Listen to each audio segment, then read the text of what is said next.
नमस्कार। चलिए, आज राजस्थान सामान्य ज्ञान से जुड़े कुछ मल्टीपल चॉइस सवालों पर एक नजर डालते हैं। पहला सवाल, प्रश्न एक, प्राचीन काल में योद्धा क्षेत्र के रूप में किस प्रदेश को जाना जाता था? आपके विकल्प हैं ए, अलवर के समीपवर्ती प्रदेश, बी, गंगानगर के निकट का प्रदेश, सी, जोधपुर पाली का क्षेत्र, डी, जयपुर टोंक का क्षेत्र। इसका सही विकल्प है बी। बी, गंगानगर के निकट का प्रदेश। अच्छा, तो ये योद्धे क्षेत्र क्या था? देखिए, प्राचीन काल में आज का जो गंगानगर और हनुमानगढ़ का इलाका है, वो योद्धे गणराज्य का हिस्सा था। गणराज्य मतलब कोई एक राजा नहीं था? जी, योद्धे एक प्राचीन योद्धा जनजाति थी। वो एक गणराज्य के रूप में यहाँ शासन करते थे, किसी एक राजा के अधीन नहीं। दिलचस्प। और बाकी के विकल्प, जैसे अलवर का क्षेत्र? वो कुरु महाजनपद का हिस्सा था और जोधपुर पाली का क्षेत्र गुर्जरत्रा कहलाता था। जयपुर टोंक का क्षेत्र तो प्रसिद्ध मत्स्य महाजनपद में आता था। समझ गया। तो एक बार फिर से सवाल और विकल्प देख लेते हैं। प्रश्न एक, प्राचीन काल में योद्धेय क्षेत्र के रूप में किस प्रदेश को जाना जाता था? ए, अलवर के समीपवर्ती प्रदेश, बी, गंगानगर के निकट का प्रदेश, सी, जोधपुर पाली का क्षेत्र, या डी, जयपुर टोंक का क्षेत्र। चलिए, अब दूसरे प्रश्न पर आते हैं। प्रश्न दो, कांठल नाम किस भौगोलिक क्षेत्र से संबंधित है? विकल्प हैं ए, भैंसरोड़गढ़ से बिजोलिया तक का पठारी भाग, बी, माही नदी के किनारे का प्रतापगढ़ क्षेत्र, सी, जयपुर के आसपास का ढूंढ नदी प्रवाह क्षेत्र, डी, प्रतापगढ़ और बांसवाड़ा के मध्य का भूभाग। इसका सही जवाब है ऑप्शन बी। बी, माही नदी के किनारे का प्रतापगढ़ क्षेत्र। तो कांठल का मतलब क्या हुआ? इसका मतलब बहुत सीधा है, कांठा मतलब किनारा। अच्छा। जी, क्योंकि प्रतापगढ़ और उसके आसपास का क्षेत्र माही नदी के किनारे यानी कांठे पर बसा है, इसीलिए उसे कांठल कहते हैं। इसे कांठल का मैदान भी कहा जाता है। तो बाकी विकल्प क्या हैं? जैसे ऑप्शन डी, प्रतापगढ़ और बांसवाड़ा के बीच का भाग। इसे छप्पन का मैदान कहते हैं और ऑप्शन ए उपरमाल का पठार है, जबकि सी ढूंढाड़ क्षेत्र है। स्पष्ट है। तो एक बार फिर से प्रश्न और विकल्प। प्रश्न दो, कांठल नाम किस भौगोलिक क्षेत्र से संबंधित है? ए, भैंसोड़गढ़ से बिजौलिया तक का पठारी भाग, बी, माही नदी के किनारे का प्रतापगढ़ क्षेत्र, सी, जयपुर के आसपास का ढूंढ नदी प्रवाह क्षेत्र, या डी, प्रतापगढ़ और बांसवाड़ा के मध्य का भूभाग। अगला सवाल, प्रश्न तीन, कर्नल जेम्स टॉड ने अपनी प्रसिद्ध पुस्तक annals and antiquities of Rajasthan का प्रकाशन किस वर्ष किया था? ऑप्शंस हैं ए, 1823 लंदन, बी, 1829 लंदन, सी, 1832 कलकत्ता, या डी, 1835 कलकत्ता। ये एक बहुत महत्वपूर्ण सवाल है। इसका सही जवाब है बी, 1829 लंदन। 1829। और ये किताब इतनी खास क्यों है? क्योंकि कर्नल जेम्स टॉड, जिन्हें हम राजस्थान के इतिहास का पिता भी कहते हैं, उन्होंने इसी किताब में पहली बार इस पूरे भौगोलिक प्रदेश के लिए राजस्थान शब्द का इस्तेमाल किया था। मतलब राजस्थान नाम का आधिकारिक प्रयोग यहीं से शुरू हुआ। जी बिल्कुल। इससे पहले इसे राजपूताना या अलग-अलग रियासतों के नाम से जानते थे। टॉड ने इसे एक पहचान दी। ठीक है। तो प्रश्न एक बार फिर से। प्रश्न तीन, कर्नल जेम्स टॉड ने अपनी प्रसिद्ध पुस्तक annals and antiquities of Rajasthan का प्रकाशन किस वर्ष किया था? ए, 1823 लंदन, बी, 1829 लंदन, सी, 1832 कलकत्ता, या डी, 1835 कलकत्ता। प्रश्न चार, राजस्थान के एकीकरण के प्रथम चरण मत्स्य संघ का गठन कब हुआ? और विकल्प ये रहे ए, 25 मार्च 1948, बी, 18 अप्रैल 1948, सी, 17 मार्च 1948, या डी, 30 मार्च 1949। इसका सही जवाब है सी, 17 मार्च 1948। कुछ स्रोतों में 18 मार्च भी मिलता है, लेकिन 17 मार्च को गठन हुआ था। अच्छा। और इस मत्स्य संघ में कौन-कौन सी रियासतें थी? इसमें 4 रियासतें शामिल थीं, अलवर, भरतपुर, धौलपुर और करौली। ये राजस्थान के एकीकरण का सबसे पहला कदम था। और बाकी तारीखें वो भी एकीकरण से ही जुड़ी हैं। हाँ, 25 मार्च 1948 को दूसरा चरण, 18 अप्रैल 1948 को तीसरा और 30 मार्च 1949 को चौथा यानी वृहद राजस्थान का गठन हुआ था। बिल्कुल। तो दोबारा सुन लीजिए। प्रश्न 4, राजस्थान के एकीकरण के प्रथम चरण मत्स्य संघ का गठन का हुआ? ए 25 मार्च 1948, बी 18 अप्रैल 1948, सी 17 मार्च 1948 या डी 30 मार्च 1949। अगला प्रश्न, प्रश्न 5, वृहद राजस्थान के निर्माण के समय जयपुर को राजधानी किस समिति की सिफारिश पर बनाया गया था?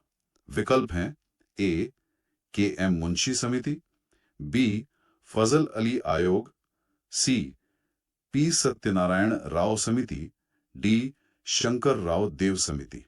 इसका सही उत्तर है सी, पी सत्यनारायण राव समिति। तो उस समय राजधानी को लेकर कोई विवाद था क्या? जी, बहुत बड़ा विवाद था। वृहद राजस्थान बना तो जयपुर और जोधपुर दोनों ही राजधानी बनना चाहते थे। अच्छा, इसी विवाद को सुलझाने के लिए केंद्र सरकार ने पी सत्यनारायण राव की अध्यक्षता में ये समिति बनाई और इसी समिति ने जयपुर को राजधानी बनाने की सिफारिश की। समझ गया। तो एक बार फिर सवाल और उसके विकल्प।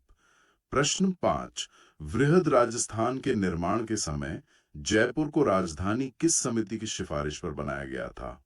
ए के एम मुंशी समिति, बी फजल अली आयोग, सी पी सत्यनारायण राव समिति या डी शंकर राव देव समिति। प्रश्न 6, राजस्थान का वर्तमान स्वरूप किस तिथि को अस्तित्व में आया?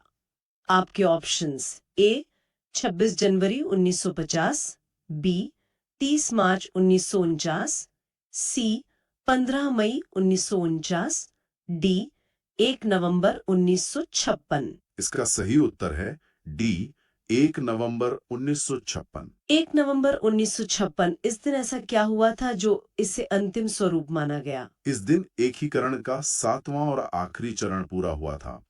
राज्य पुनर्गठन आयोग, जिसे फजल अली आयोग भी कहते हैं, उसकी सिफारिशों पर अजमेर मेरवाड़ा क्षेत्र, आबू देलवाड़ा और सुनील टप्पा को राजस्थान में मिलाया गया। और तभी राजस्थान का नक्शा वैसा बना जैसा हम आज देखते हैं। जी बिल्कुल। ठीक है, तो सवाल दोहराते हैं। प्रश्न 6, राजस्थान का वर्तमान स्वरूप किस तिथि को अस्तित्व में आया?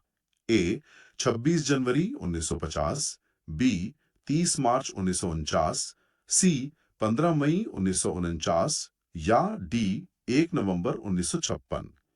अब भूगोल से जुड़ा एक सवाल। प्रश्न 7, राजस्थान का अक्षांशीय विस्तार क्या है? विकल्प ध्यान से सुनिएगा। ए 23 डिग्री 3 मिनट उत्तरी अक्षांश से 30 डिग्री 12 मिनट उत्तरी अक्षांश, बी 23 डिग्री 30 मिनट उत्तरी अक्षांश से 30 डिग्री 12 मिनट उत्तरी अक्षांश, सी 69 डिग्री 30 मिनट पूर्वी देशांतर से 78 डिग्री 17 पूर्वी देशांतर या डी 23 डिग्री 3 मिनट दक्षिणी अक्षांश से 30 डिग्री 12 मिनट दक्षिणी अक्षांश। इसमें अक्सर कंफ्यूजन होता है। सही जवाब है ए 23 डिग्री 3 मिनट उत्तरी अक्षांश से 30 डिग्री 12 मिनट उत्तरी अक्षांश। अच्छा, तो ए सही है। इसमें सबसे आम गलती क्या होती है? लोग अक्सर ऑप्शन सी को चुन लेते हैं, लेकिन वो देशांतरीय विस्तार है, अक्षांशीय नहीं। और ऑप्शन डी तो बिल्कुल गलत है। हाँ, क्योंकि भारत पूरी तरह से उत्तरी गोलार्ध में है, तो दक्षिणी अक्षांश का सवाल ही नहीं उठता।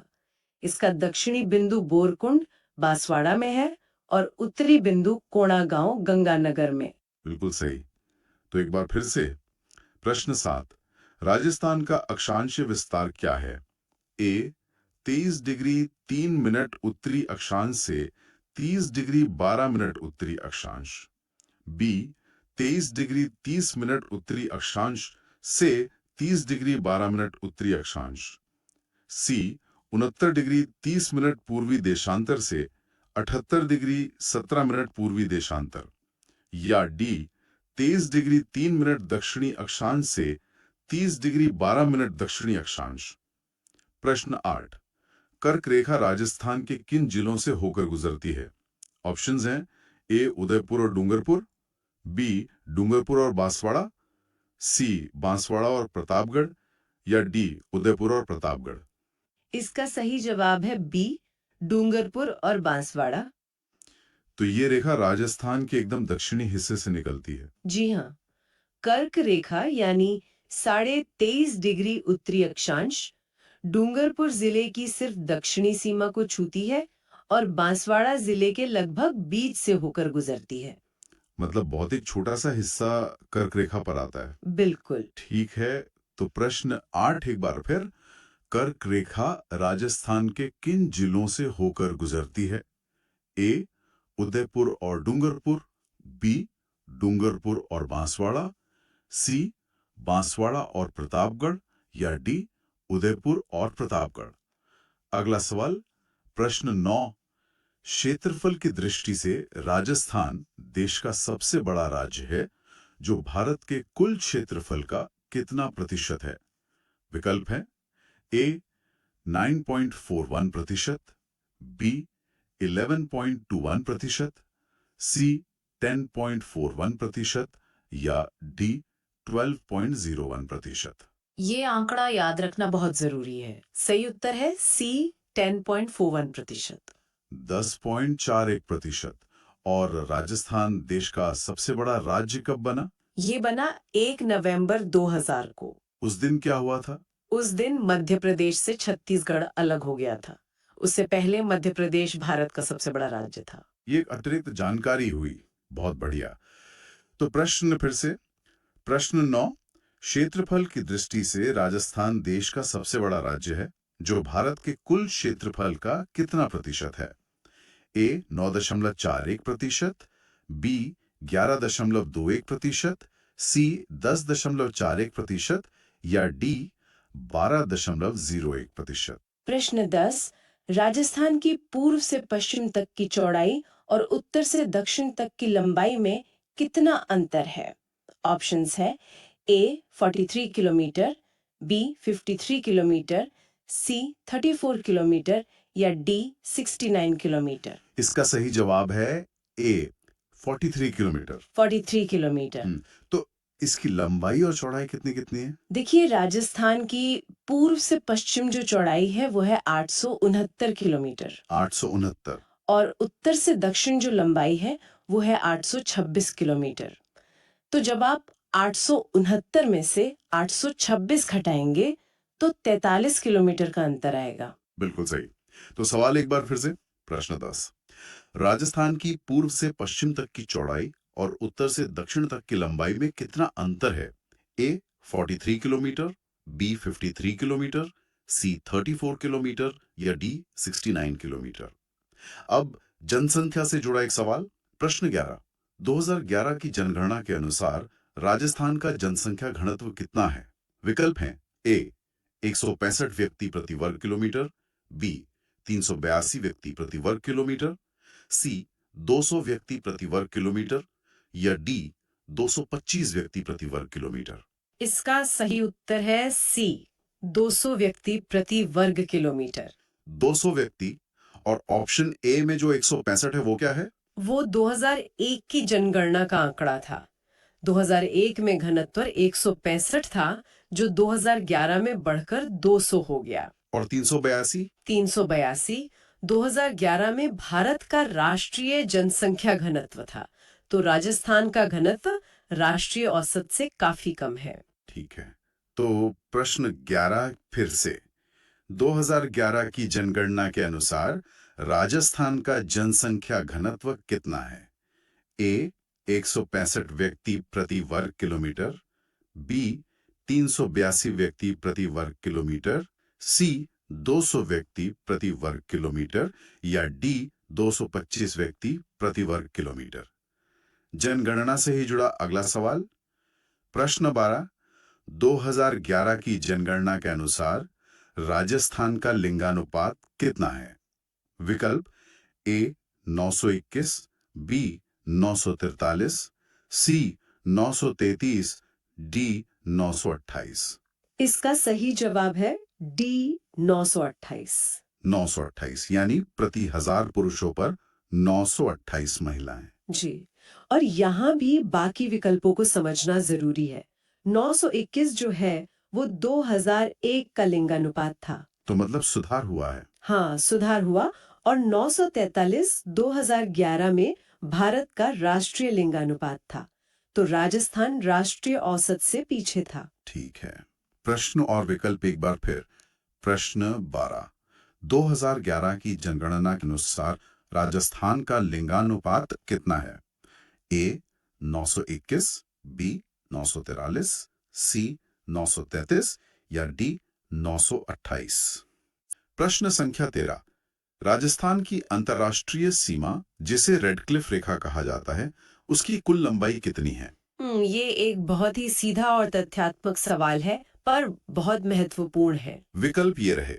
ए 1020 किलोमीटर, बी 1070 किलोमीटर, सी 1120 किलोमीटर, डी 4850 किलोमीटर। और सही जवाब है ऑप्शन बी। 1070 किलोमीटर। राजस्थान पाकिस्तान के साथ एक लंबी अंतर्राष्ट्रीय सीमा साझा करता है। और इसी सीमा को हम रेड क्लिफ रेखा के नाम से जानते हैं। जी हाँ, और इसकी कुल लंबाई 1070 किलोमीटर है। इस सीमा पर कौन कौन से जिले आते हैं? इस पर श्री गंगानगर, अनूपगढ़, बीकानेर, जैसलमेर और बाड़मेर, ये सभी जिले स्थित हैं। तो प्रश्न संख्या 13 था, राजस्थान की अंतर्राष्ट्रीय सीमा जिसे रेड क्लिफ रेखा कहा जाता है कि कुल लंबाई कितनी है? ए 1020 किलोमीटर, बी 1070 किलोमीटर, सी 1120 किलोमीटर या डी 4850 किलोमीटर। अब इतिहास की गहराइयों में चलते हैं। प्रश्न संख्या 14, किस प्राचीन सभ्यता स्थल का संबंध घग्गर नदी के तल से माना जाता है, जिसे प्राचीन सरस्वती नदी का अवशेष भी कहा जाता है? वाह, ये बहुत ही दिलचस्प सवाल है। विकल्प है ए आहड़, बी बालाथल, सी कालीबंगा, डी रंगमहल। तो इसका सही उत्तर है विकल्प सी, कालीबंगा। कालीबंगा, जो हनुमानगढ़ जिले में है। ये एक प्रमुख हड़प्पा कालीन स्थल है बिल्कुल। और ये सभ्यता घग्गर नदी के किनारे ही विकसित हुई थी। और इस घग्गर नदी का क्या महत्व है? माना जाता है कि घग्गर नदी का जो तल है वही असल में प्राचीन वैदिक नदी सरस्वती का बचा हुआ मार्ग है। अच्छा, और कालीबंगा एक और वजह से बहुत प्रसिद्ध है। जी, यहाँ से जुते हुए खेत के दुनिया के सबसे पुराने सबूत मिले हैं। ये तो वाकई कमाल की बात है। तो एक बार फिर प्रश्न 14, किस प्राचीन सभ्यता स्थल का संबंध घग्गर नदी के तल से माना जाता है? विकल्प थे ए आहड़, बी बालाथल, सी कालीबंगा या डी रंगमहल। अगला सवाल, प्रश्न संख्या 15, शेखावाटी क्षेत्र का नामकरण किस आधार पर हुआ है? क्षेत्रीय पहचान से जुड़ा सवाल। विकल्प हैं ए भौगोलिक विशेषता, बी नदी का प्रवाह, सी प्रचलित बोली और शासकों का वंश या डी खनिज की उपलब्धता। और इसका सही जवाब है विकल्प सी, प्रचलित बोली और शासकों का वंश। तो शेखावाटी क्षेत्र में मुख्य रूप से चूरू, सीकर और झुंझुनू जिले आते हैं। जी, और इस क्षेत्र का नाम यहाँ शासन करने वाले शेखावत वंश के नाम पर पड़ा है। अच्छा, तो ये शासकों के वंश से जुड़ा है। हाँ, और सिर्फ वही नहीं, इसके साथ ही इस क्षेत्र में शेखावाटी नाम की एक बोली भी प्रचलित है। तो मतलब शासकों और बोली दोनों ने मिलकर इस क्षेत्र को शेखावाटी नाम दिया। एकदम सही। तो प्रश्न 15 था, शेखावाटी क्षेत्र का नामांकरण किस आधार पर हुआ है? ए भौगोलिक विशेषता, बी नदी का प्रवाह, सी प्रचलित बोली और शासकों का वंश या डी खनिज की उपलब्धता। चलिए अब आधुनिक इतिहास की ओर बढ़ते हैं। प्रश्न संख्या 16, राजस्थान के एकीकरण के चौथे चरण वृहद राजस्थान का उद्घाटन किसने किया था? एकीकरण का एक बहुत ही निर्णायक मोड़ था ये। विकल्प हैं A Pandit Jawaharlal Nehru, B Sardar Vallabh Bhai Patel, C N V. Gadgil, D V P. Menon. और सही जवाब है विकल्प बी, सरदार वल्लभ भाई पटेल। तो वृहद राजस्थान का गठन 30 मार्च 1949 को हुआ था। जी, और ये एकीकरण का एक बहुत ही महत्वपूर्ण चरण था। इसका उद्घाटन भारत के तत्कालीन गृह मंत्री और रियासती विभाग के प्रमुख सरदार वल्लभ भाई पटेल ने किया था। और ये तारीख 30 मार्च आज भी बहुत खास है। बिल्कुल, इसी ऐतिहासिक दिन की याद में हर साल 30 मार्च को राजस्थान दिवस मनाया जाता है। तो एक बार फिर से प्रश्न 16, राजस्थान के एकीकरण के चौथे चरण वृहद राजस्थान का उद्घाटन किसने किया था? ए. Pandit Jawaharlal Nehru, B. Sardar Vallabh Bhai Patel, C. N V. Gadgil या डी. वी.पी. मेनन। वापस आते हैं जनगणना के आंकड़ों पर। प्रश्न संख्या 17, 2011 की जनगणना के अनुसार राजस्थान की साक्षरता दर कितनी थी? लिटरेसी रेट, ये भी विकास का एक अहम पैमाना है। विकल्प ये रहे: ए 60.41%, बी 75.70%, सी 66.1% या डी 74.04%। और इसका सही उत्तर है विकल्प सी।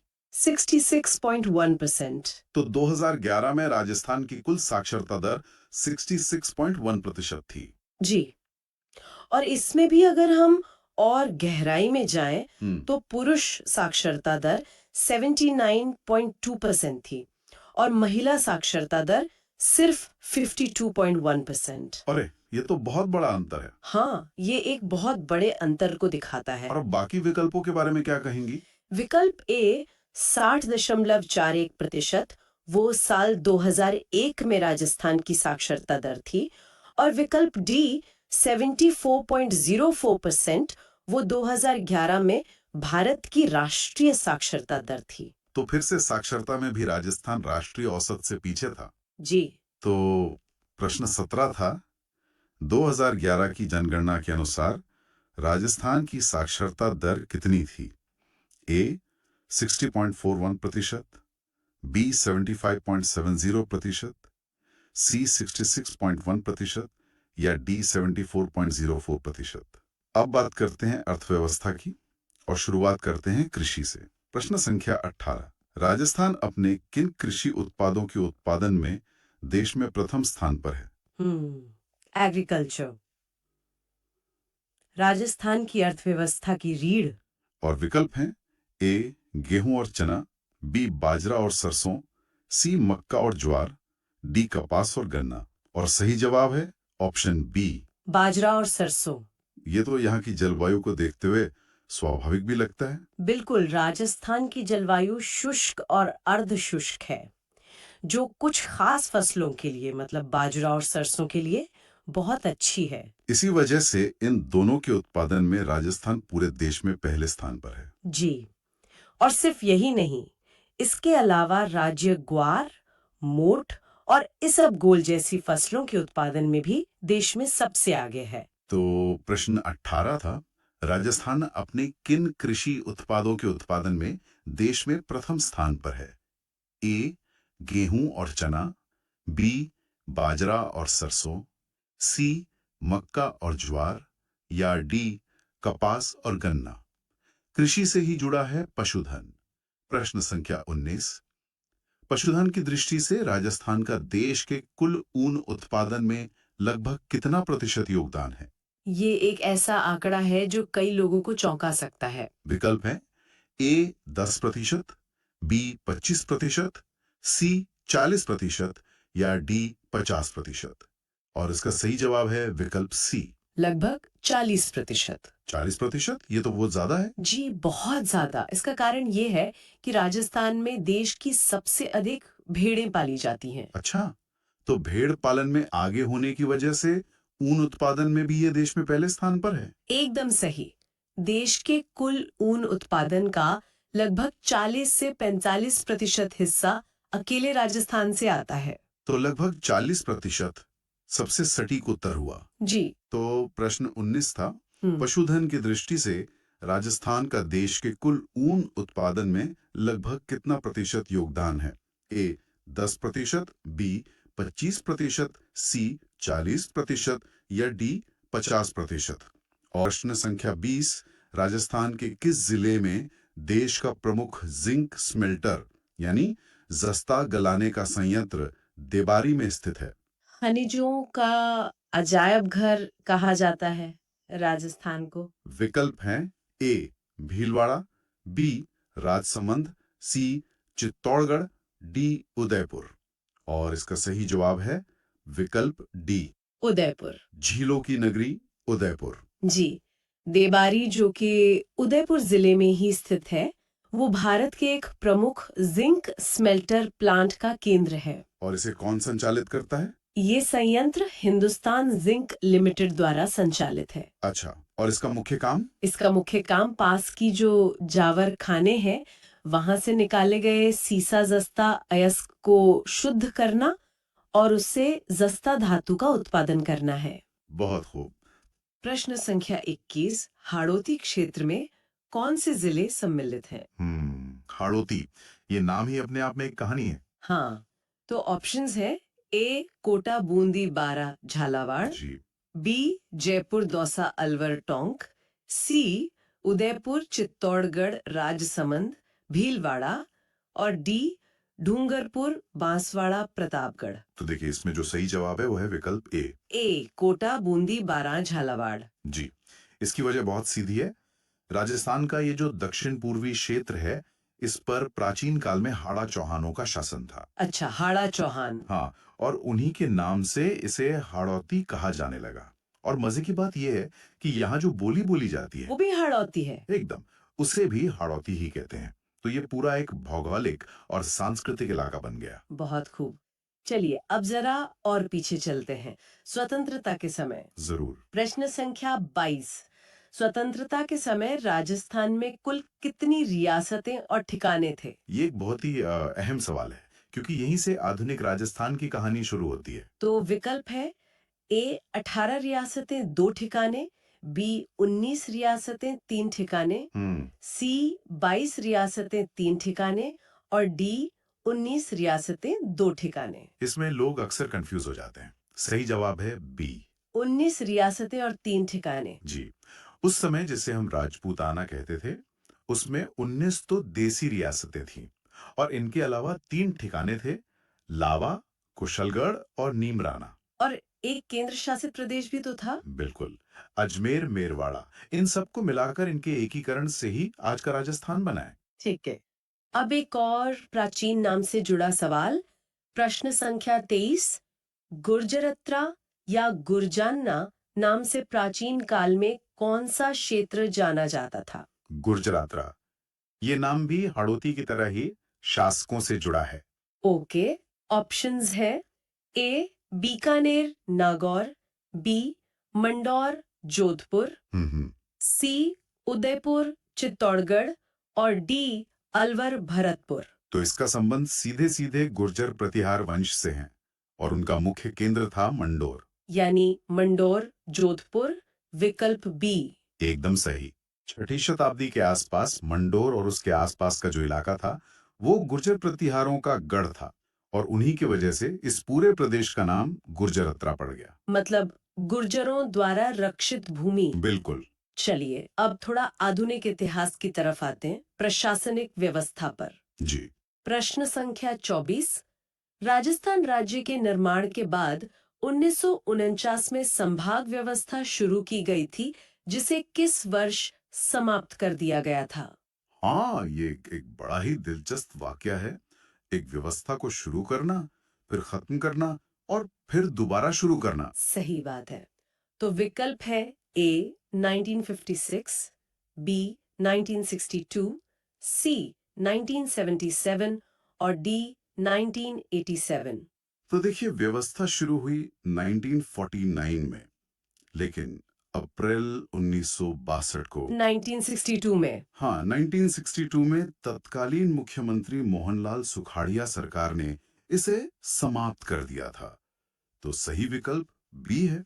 और इसे वापस कब शुरू किया गया? इसे वापस 26 जनवरी 1987 को हरिदेव जोशी सरकार ने शुरू किया। अच्छा, चलिए अब जिलों की बात करते हैं। नए जिले बनने का सिलसिला तो चलता ही रहता है। हाँ बिल्कुल। प्रश्न संख्या 25, राजस्थान का 33वां और नवीनतम जिला प्रतापगढ़ किस तिथि को अस्तित्व में आया? हालांकि अब ये नवीनतम नहीं है। हाँ, ये उस समय के हिसाब से नवीनतम था। ये ऐतिहासिक रूप से महत्वपूर्ण है। तो तारीखें हैं ए 10 अप्रैल 1991, बी 19 जुलाई 1997, सी 26 जनवरी 2008 और डी 1 नवंबर 2000। इसका सही जवाब है सी, 26 जनवरी 2008। 26 जनवरी 2008। जी। तत्कालीन मुख्यमंत्री वसुंधरा राजे ने परमेश चंद कमेटी की सिफारिशों के आधार पर इसकी घोषणा की थी। और ये किन जिलों से मिलकर बना था? ये 3 जिलों के कुछ हिस्सों को मिलाकर बनाया गया था, चित्तौड़गढ़, उदयपुर और बांसवाड़ा। ठीक है, अब जरा राजस्थान की सीमाओं की बात करें। प्रश्न संख्या 26। राजस्थान की कुल स्थलीय सीमा की लंबाई कितनी है? ये एक बेसिक लेकिन बहुत जरूरी सवाल है। ऑप्शंस है ए 1070 किलोमीटर, बी 4850 किलोमीटर, सी 5920 किलोमीटर और डी 6920 किलोमीटर। तो देखिए, राजस्थान की कुल स्थलीय सीमा है 5920 किलोमीटर, यानी विकल्प सी। 5920। जी। और इसे हम 2 भागों में बांट सकते हैं। पहला है अंतर्राष्ट्रीय सीमा, जो पाकिस्तान के साथ लगती है, वो है 1070 किलोमीटर। जिसे रैडक्लिफ रेखा कहते हैं। बिल्कुल। और बाकी की 4850 किलोमीटर अंतर्राज्यीय सीमा है, जो पंजाब, हरियाणा, यूपी, मध्य प्रदेश और गुजरात से लगती है। अच्छा, तो 1070 और 4850 को मिलाकर 5920। एकदम सही। चलिए फिर से एक प्राचीन नाम पर आते हैं। प्रश्न संख्या 27। श्रीमाल किस नगर का प्राचीन नाम था? श्रीमाल। श्री मतलब समृद्धि। ये नाम ही बताता है कि वो जगह कितनी खास रही होगी। तो विकल्प है ए भीमाल, बी ब्यावर, सी सांचोर और डी सिरोही। इसका सही जवाब है ए, भीनमाल। भीनमाल, जो जालोर जिले में है। जी। भीनमाल का प्राचीन नाम श्रीमाल था, और ये सिर्फ व्यापार का नहीं, बल्कि ज्ञान और संस्कृति का भी बहुत बड़ा केंद्र था। ज्ञान का केंद्र? कैसे? महान संस्कृत कवि माघ और प्रसिद्ध ज्योतिर्विद ब्रह्मगुप्त दोनों की जन्मस्थली यही है। यहाँ तक कि चीनी यात्री हुएनसांग ने भी यहाँ की यात्रा की थी। अरे वाह, ये तो बहुत बड़ी बात है। जी। ठीक है, अब जरा अर्थव्यवस्था पर एक नजर डालते हैं। प्रश्न संख्या 28। राजस्थान की अर्थव्यवस्था में किस क्षेत्र का योगदान प्रमुख है और अधिकांश जनसंख्या किस पर निर्भर है? ये एक ऐसा सवाल है जिसमें अक्सर लोगों को गलतफहमी हो जाती है। विकल्प है ए उद्योग, बी पर्यटन, सी कृषि एवं पशुपालन और डी खनिज उत्पादन। लोगों को लगता है ये पर्यटन या खनिज होगा, लेकिन सही जवाब है सी, कृषि एवं पशुपालन। कृषि एवं पशुपालन। हाँ, राजस्थान एक कृषि प्रधान राज्य है। तमाम चुनौतियों के बावजूद यहाँ की ज्यादातर ग्रामीण जनसंख्या अपनी आजीविका के लिए सीधे तौर पर कृषि और पशुपालन पर ही निर्भर है। सही बात है, पशुपालन तो ग्रामीण अर्थव्यवस्था की रीढ़ है। वाह। बिल्कुल। चलिए अब वापस प्रशासनिक भूगोल पर आते हैं। ये सवाल हाल के बदलावों से जुड़ा है। जी। प्रश्न संख्या 29।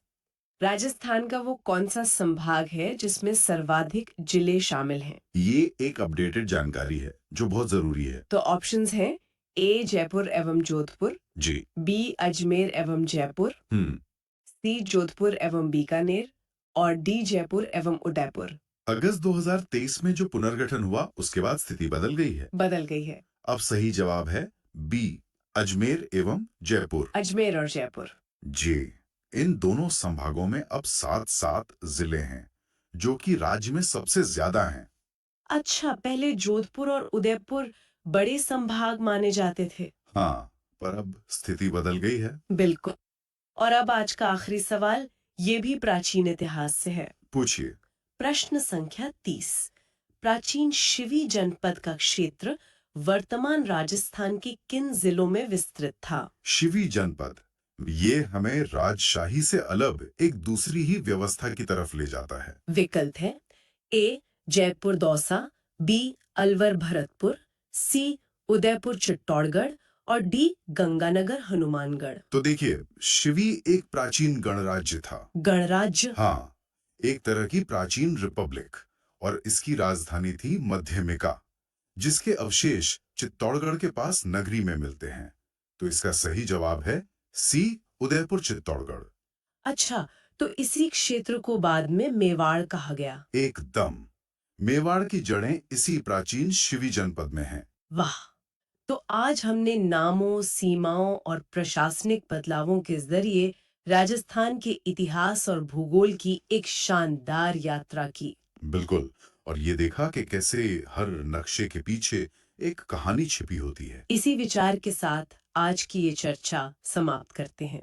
जुड़ने के लिए धन्यवाद। धन्यवाद।